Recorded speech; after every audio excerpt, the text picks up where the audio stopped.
Now, welcome to another Let's Watch Some Star Wars. This time it is the beginning of the end. It is episode 10 of Andor Season 2, titled Make It Stop. Where once again, I'm going to rewatch the episode. I will pause it from time to time. I'll give you a screenshot. I'll kind of recap things quickly, tell you what I like or what I don't like, or whatever pops into my head at the moment. And so, let's jump right in, because there is a lot to get to. Alright, so we open up in Luthen's shop and we see some kind of warning or alarm is going off. It is going to turn out to be Lonnie, who needs an emergency meeting, you could say. We then see Luthen putting his friendly shop owner face or mask on, the disguise he has used as a central point and axis point of the rebellion this whole time. We then have Clea telling him to be careful, to not approach if you don't think this whole situation is perfect. And he's like, you know what? We're all out of perfect. Which I think is his way of saying our luck has pretty much run out at this point. Whatever's going to happen now is going to happen. We can't really control that anymore. We've done all we could, but again, our luck is about to run out. She then tells him to tuck his shirt in. She always seems to be on top of absolutely everything, and we don't know it quite yet, but this episode is about to be her episode. Heck, this whole story arc is about to kind of be her story arc. She becomes the MVP. She has been a great character, don't get me wrong, throughout the entire series, but she is about to ascend to another level here. I was not prepared for just how much Clea we were going to get in these episodes, but I'm so happy we did, because it all worked so very well. It all worked very well with Luthen's backstory, as we're about to find out.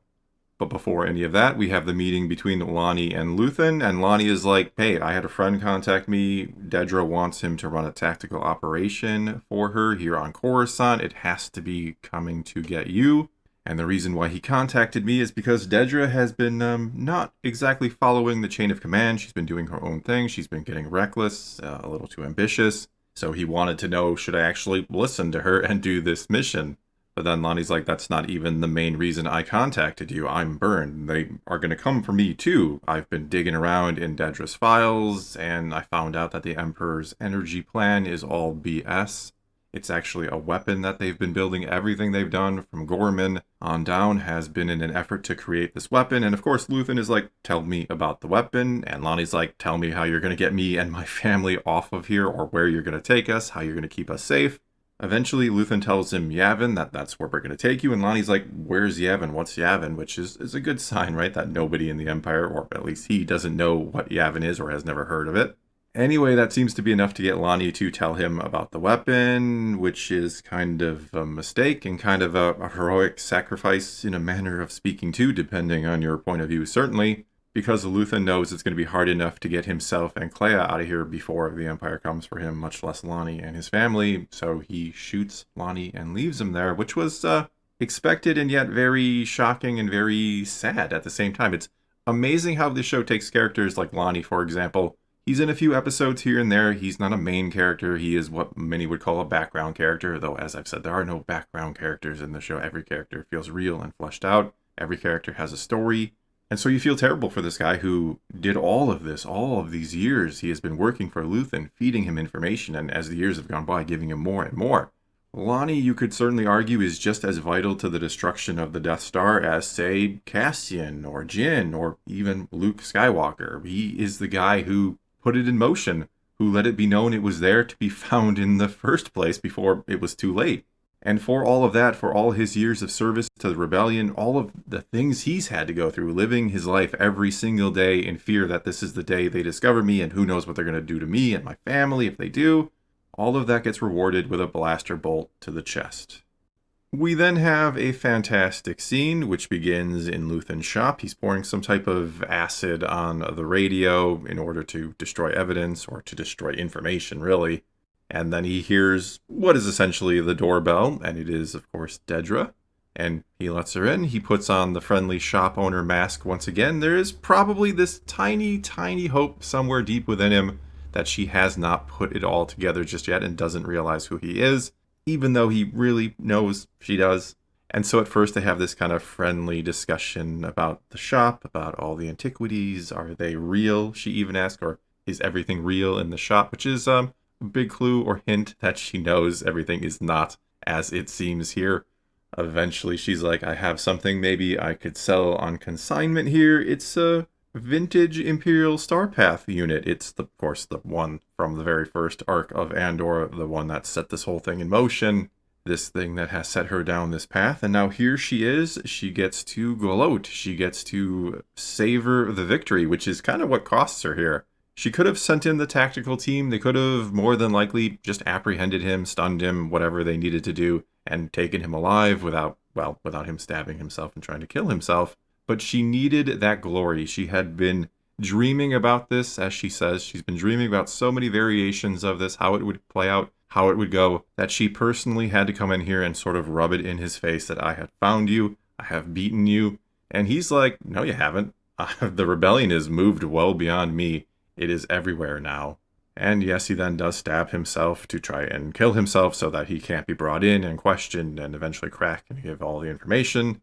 But they, of course, the Empire, Dedra, are trying to rush him off to be saved so that, yeah, he can give them all the information they want and need because, well, if this fails, Dedra's whole 5-year mission here has failed, which is not only bad for her personally, but kind of really bad for her career. There's then a brief little scene back at ISB headquarters where Partygaz learns that Lonnie has been killed in the park, basically, and where they've also just learned what happened with Dedra's operation, that she thinks she found access, but of course he has now been wounded and probably or might die. We then see the forensic team of the ISB is at Luthen's shop. They're going through his ship, they're going through his stuff. We even see a tablet that has world between world inscriptions on it, a little Easter egg. I'm sure it's not meant to imply anything more. A technician is also checking out his melted radio to try and see if she can get anything from it. We then, at long last, get Luthen's backstory, or some of it anyway, and we get it from Clea's perspective. We see that she is at the safe house on Coruscant. It is in disarray. Clearly nobody has used it in a while, and we know really not many are working for Luthen anymore. Either way, we see her sort of getting ready. She's gathering up some supplies. She's making herself look, well, we know she's going to make herself look like a nurse, and she's going to try to break into the med center to kill Luthen. We don't 100% know that's the plan, but we figure that's about the only thing she can do. She's not going to go and break him out. I don't think she or any of us watching think that is a feasible plan, so we have to assume she's going there to kill him, to put him out of his misery, and to ensure he can never talk and betray the rebellion. Not to mention destroy their legacy together, all they have worked for. And so while you are watching her again get ready, you are getting a flashback to a time when Luthen saved her life. The irony here, the terrible irony of the fact that the guy who saved her once upon a time is now the guy she has to go and kill. Not because she hates him or anything like that, but because it is the only way to save him. And in this past, we see that Luthen was an Imperial sergeant, that he is on a gunship, and he's kind of having a nervous breakdown because in the background we hear explosions, we hear blaster fire, we hear people screaming, we hear radio chatter of, oh, there's some over there, mow them down, or we just killed 50 in this basement, that sort of thing. It seems like it is just a slaughter of civilians for whatever reason. I don't think the Empire really ever needs good reasons. And Luthen again is having a breakdown, and Clea is seeing this. She is hiding on this gunship, she is watching him fall apart, she's watching others coming in trying to tell him, hey, you got to get out there, or we need the ship up in the air. Eventually he discovers her and kind of tries to tell her everything is going to be okay. She is obviously one of the civilians that is being massacred, and he gets her out of there. He saves her life, and again, now it's her turn to go and take his. We then see Clea making her way to the hospital or med center, and she has some sort of hand injury, which gets her in, and then she manages to find herself a disguise and starts working her way up the floors. She sees there's ISB, there is Imperials everywhere, and speaking of them, Dedra is here. Of course, Luthen is still alive. She's making demands of the doctor to have him awake sometime soon because I need him awake and talking. And then her former assistant shows up to arrest her, and she's rather surprised. We'll clear up this little misunderstanding. And the crazy thing here is that she is so ambitious, she is so for the cause that she kind of undoes herself. It is her own undoing to be so for the Empire that she's willing to do anything and everything to find access and to stop him. Maybe it's more personal than for the Empire. I think it's a bit of both with her. But she is so for it that she has sacrificed everything. She is so much like Luthen when you really stop and think about it. They are kind of mirrors of each other. They're just on opposite sides of the same coin, but they are very much the same type of person when it comes to their level of dedication and what they're willing to give for what they are trying to accomplish. And of course, Clea has been turned into that same type of person by Luthen, which is when we start to see some flashbacks as she's making her way up the levels, trying to get to him. We see flashbacks to their time together. First, we're on some random world where they have obtained some sort of rare artifact that they're trying to unload, and it's worth 40, but they're willing to take 20, but they're being offered 7, so it is Clea who steps up and gets them 18. She, in this moment, I think, shows just how valuable she can be to Luthen. Luthen seems kind of surprised she's so good at this, and I think there is, of course, a part of him that cares about her, but also a part of him that sees her as a potential very valuable asset. That not only does she perhaps have some talent, but that he can have a daughter when he needs to, which is kind of what he tells her. We'll be whoever we need to be. Sometimes you're my daughter, sometimes you're someone else. Right now we're Luthen and Clea, and that's all that matters. He's trying to tell her it's more of a business or working relationship than anything else. You don't want to get attached to anybody doing this sort of thing because it becomes a liability.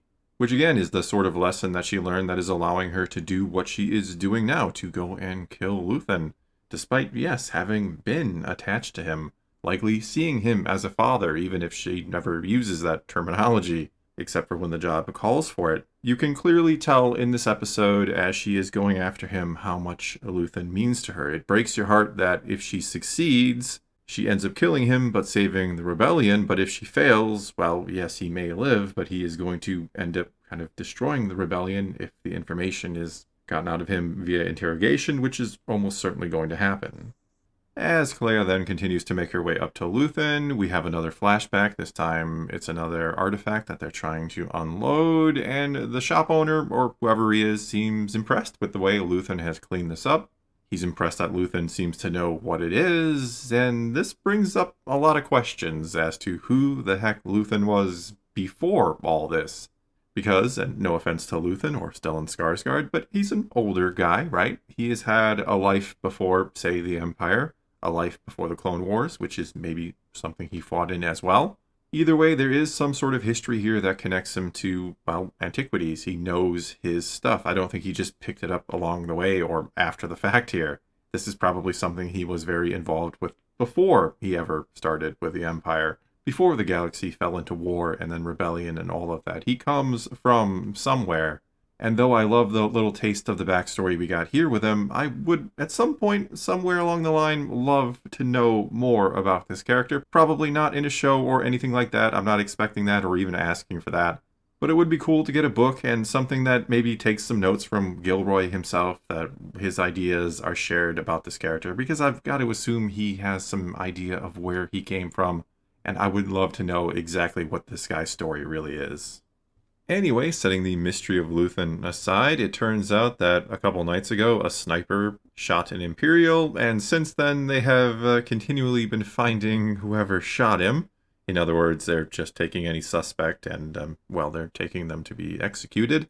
And Clea, even though Luthen tells her not to, follows a group of Imperials who are marching some prisoners, including a kid, to be shot. And Clea watches this, and she doesn't even flinch when the firing squad does their thing.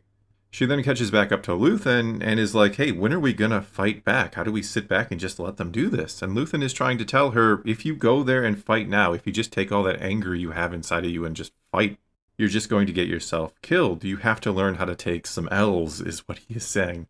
He's telling her you have to learn how to take some L's in order to get the ultimate victory, that winning a little fight here or fighting this fight isn't going to get you what you actually want.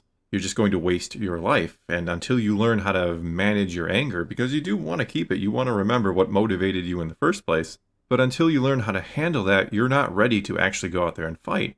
And so these losses you keep taking, these crimes and atrocities you keep seeing out of the Empire, they need to motivate you, not to fight immediately, but to win in the long run. He's trying to tell her the best thing you can do right now is nothing. It's then more of Clea trying to make her way to Luthen, and she pulls out some sort of remote detonator and seems a little bit hesitant to press the button, which is when we get another flashback. This time we are on Naboo.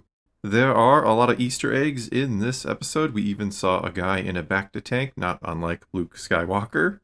And here he is trying to show her that there is still beauty in the galaxy, that she has a choice, that it seems like they've come a long way from selling artifacts to random people on random planets. They're dressed nicely. They're probably staying somewhere nice here on Naboo. That they have a choice to not fight. That they could ignore it. That they don't have to become these people who are going to give, again, everything to the cause. And it's here that Luthen seems to regret and fear what he is going to turn her into. That's what he says his only fear is when she's like, you're afraid to press the button and to blow them up.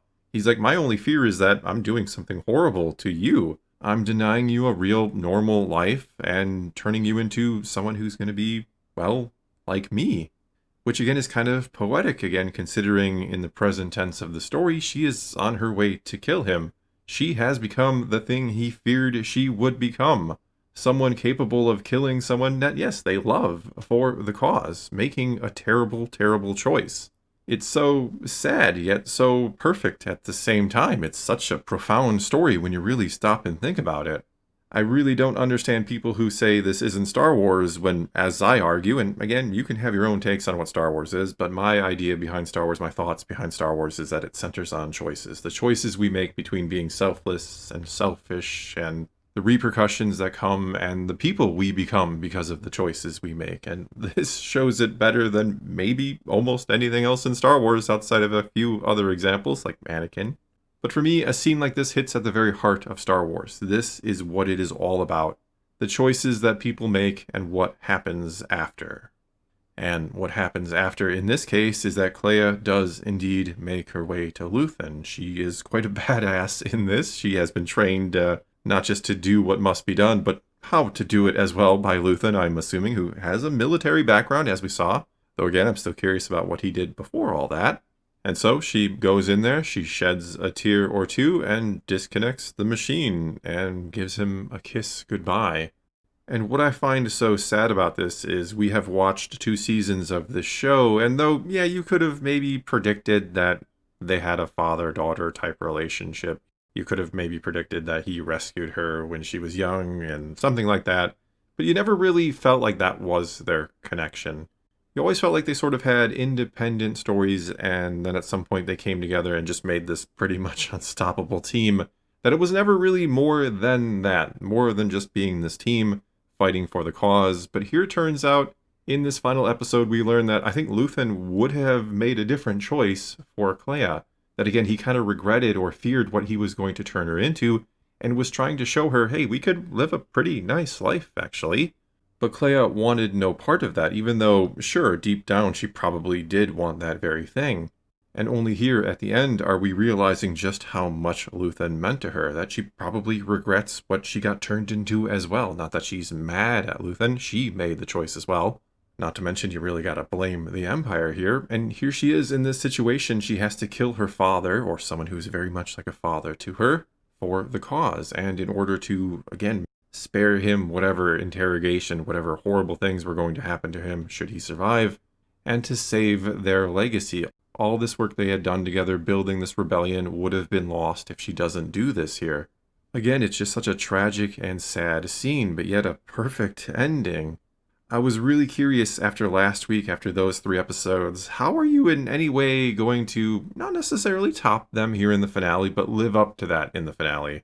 How were we going to get episodes as good as those, and who knew it would be a Clea episode that would start things off with a bang, that would kick off a story arc that was, well, maybe as good as the previous one, or in the same category. I don't know, maybe people like that one more, maybe people like this one more. I don't know, I feel like it's too soon to try and say which is better, but right now I will say both were exceptional, and again, this was such an amazing way to kick off the end of Andor. Well, that is going to be all I got for you this time. Now it is your turn to tell me what you thought of this 10th episode of Andor. Did you love it? Did you hate it? Are you somewhere in between? Whatever the case may be, though, you can leave a comment below. Let's talk some Star Wars. And until next time, thanks for watching.